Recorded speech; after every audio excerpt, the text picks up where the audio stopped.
Won it by a final of 13-5 this afternoon over Alcorn State. The 45 runs, the most scored since the Tigers had 59 against Dayton back in 1994 in the old Great Midwest Conference. Joined now by Phillip Chapman. What a day for Phillip Chapman. He had 2 home runs, had a double and triple. He was a single away from the cycle. First of all, when you hit the second home run, you think about just stopping it first to grab the cycle, or did you just love that home run? Big hits today. No, it's windy. It's windy, but everybody in the dugout was pretty upset with me that I hit a home run. They wanted me to. I was actually saying, hit the walls because everybody was talking about me getting a single. So when I saw it go over, I knew everybody was gonna be upset. It's so funny because superstitious-wise, no one ever wants you to say anything about a perfect game or a no-hitter, but everyone talks about if you got a chance to hit a cycle. Yeah, when I came in, when I scored from that triple, the first thing Dane Sharp said to me was, "You know what's going on, don't you?" I said, "Yeah, I guess."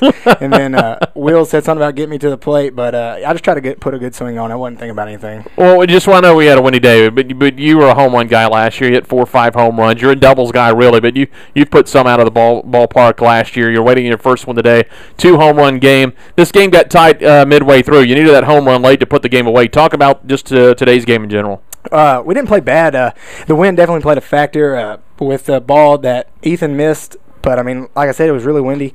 But we didn't play a bad game. They're a tough team. They're a bunch of athletes, and they got some runs across. But we definitely, there towards the end, we definitely need to get some runs, and that we did, and then Paul's put it away for us. You guys saw the ball well this weekend, 45 runs in this 3-game series. Just talking about going to the plate once the momentum got going on Friday night. Like I was telling you, I think it was Saturday morning. We the last 8 games, we've only scored about 3 or 4 runs, and that's what the coaches were talking about. They actually we didn't hit one of the days of practice. We came out and just did defense, and they talked about getting the passion back in the box, and that's definitely what we came with this weekend. We know what we had to do, and I believe we did that. You guys feel like you're back on a roll now after 3 weeks where I believe you're 3-7 in the last 10 games, now 3 in a row, 3 wins in a row for the first time since mid-March. Do you guys feel like you got it back? Definitely put some confidence back in us going into a tough week with Ole Miss and then Southern Miss coming in this weekend. But, like I said, we can play with anybody, and I think that's what we're going to do. I was going to mention it's a tough week, and really your tough game, Southern Miss, they're the best team in that state. They're 3rd in the RPI in the nation right now.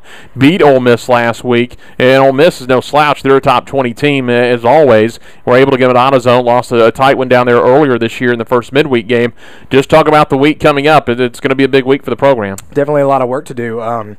We stuck with Ole Miss. They took it away kind of at the end, but I believe we can play with them any day of the week. And then Southern Miss coming in, and it's always going to be a rivalry there because I believe we can play with them, and that's what we're going to do. This weekend, we'll see what happens. Tell me a little bit about the family. I know I was watching on the internet today, but not to embarrass you, but I know it's always good to have a big game when Megan's here. Yeah, it is. She missed yesterday. I didn't do too hot, but so I kind of gave it to her last night. Told her she better not miss another game. But, so she come in, and that just proved my point. But family back home listening and watching, and it's always good to have a good fan base. Well, you must have smelled blood in the water because the shark jumped on them big today. Come on. Didn't like that nickname, but everyone loved it. Phil, no, we're just messing with you. Great game today. Again, 4 for 5. 2 home runs. Keep it going this week. Big games coming up. Thank you very much. Phillip Chapman joining us on the post-game show. Again, the Tigers win it 13-5. We had